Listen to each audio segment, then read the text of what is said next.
अस्सलाम वालेकुम। आपके पास हम फिर से लेकर आए एक और वीकली एनालिसिस। उससे पहले चलते हैं पिछले वीक के एनालिसिस के ऊपर कि वहाँ पर क्या हुआ था, तो उससे ज़रा रिव्यू कर लेते हैं। हमारे पास करीब 3 टारगेट्स जो प्रीवियस डे लोज हैं वो पड़े हुए हैं। उसके बाद स्विंग लो है नैस्डैक और एस&पी के, और फिर ये स्विंग लो है, और फिर आगे अल्टीमेटली ये वॉल्यूम बैलेंस दोनों के अंदर मौजूद है। अगर मार्केट ने कोई और इंडिकेशन ना दी बुलिश के लिए, तो मेरा बायस फिलहाल के लिए शॉर्ट पे शिफ्ट हो चुका है, जब तक कि मार्केट अल्टीमेटली इधर ही आए, एस&पी भी यहाँ पर आ जाए। जो भी कहा रहा है इसके अंदर हमारे पास कोई खास न्यूज़ नहीं है। ये हाई पैक न्यूज़ जरूर है, लेकिन ये प्रॉपर जो एफएमसी हमारे पास होती है ये वो नहीं है। तो एक पॉसिबिलिटी ये भी है कि मार्केट कोई खास मूव ना करे इस वीक के अंदर, और शायद यहाँ पे कंसोलिडेट करे, ये डे लो किल कर दे, और शायद ये डे लो किल कर दे, उसके बाद कुछ देर तक यहीं पे रहे और नेक्स्ट वीक जाकर यहाँ पे किल करके इस इन स्विंग लो को लेकर वॉल्यूम बेस्ट तरफ है और फिर ऊपर निकल जाए। मंडे को हो सकता है कि मार्केट इनसाइड डे बनाए या फिर बहुत कम रेंज दे। प्रीवियस वीक के अंदर मैंने मेंशन किया था ये लो, ये वाला, ये और ये लोस, ये 4 लोस मेंशन किए थे मैंने। ओवरऑल तो बायस मेरा बुलिश था, लेकिन शॉर्ट टर्म बायस शिफ्ट हुआ था मेरा शॉर्ट की तरफ, जो कि मार्केट ने अपना काम किया है। लेकिन ऑब्वियसली ये लो और ये लो अभी रह गए, विच इज फाइन, क्योंकि मार्केट ने हल्का सा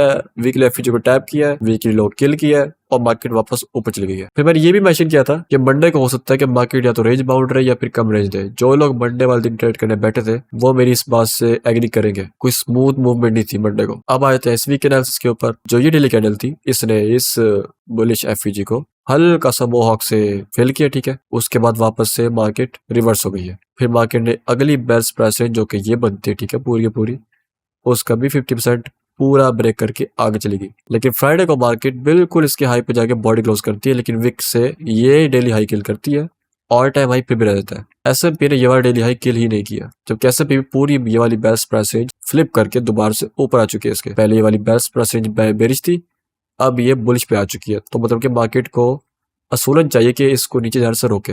इस वीक के अंदर कोई खास न्यूज फिर से नहीं आ रही सिवाय थर्सडे के, ये एक अच्छा दिन हो सकता है। हमारे पास वीकेंड पे मार्केट बंद वैसी रहती है, ऊपर से मंडे पे बैंक हॉलिडे आ रहा है। ट्यूसडे को शरीर किसी के डिस्ट्रॉय होने का चांस है। आपने इस दिन ट्रेड नहीं करनी, आई वुड नॉट रिकमेंड। मैं खुद भी ट्रेड नहीं करने वाला, तो आपने ट्यूसडे को ट्रेड नहीं करनी। ट्यूसडे आपको बताएगा कि मार्केट ने नीचे जाना है या ऊपर जाना है। फिलहाल तो हमारे पास ऊपर भी इक्वल हाइस पड़े हुए हैं, नीचे भी इक्वल लोस पड़े हुए हैं। नैस्डैक में भी कुछ यही हाल है, बहुत बहुत क्लोज है इसका ऑल टाइम हाई मार्केट यहाँ पर, और ये डेली हाई है, ठीक है, ये ऑल टाइम हाई है। दोनों इक्वल हाई सामने सामने पड़े हुए हैं। फिर नीचे हमारे पास कुछ इक्वल लोज पड़े हुए हैं, लेकिन थोड़ा सा उनमें डिफरेंस है, ये बिल्कुल करीब करीब पड़े हुए हैं। तो हमारा बायस बुलिश का ही है, लेकिन उसको वेरीफाई जो करेगा वो ट्यूसडे का मूव करेगा कि ट्यूसडे को मार्केट क्या कर रही है। अगर मार्केट ने एस&पी का ये एरिया ब्रेक करना शुरू कर किया और इस मिडिल पॉइंट के नीचे बॉडीज क्लोज की, मामला जरा खराब हो सकते हैं। नैस्डैक का आपने ये वाला एफईजी और ये लेवल देखना है। मार्केट का बायस बुलिश ही है, लेकिन जैसे कि मैंने कहा कि आपने ट्यूसडे को वेट करना है, इस एफईजी को देखना है और एस&पी का अपने ये एरिया देखना है कि यहाँ पर क्या हो रहा है। पिछले वीक का एनालिसिस कुछ लोगों ने पसंद किया था, तो आई होप सो कि आपको इस वीक का एनालिसिस भी अच्छा लगेगा। आज मिलते हैं इंशाल्लाह अगली वीडियो में, तब तक के लिए अपना ख्याल रखिए। अल्लाह हाफिज।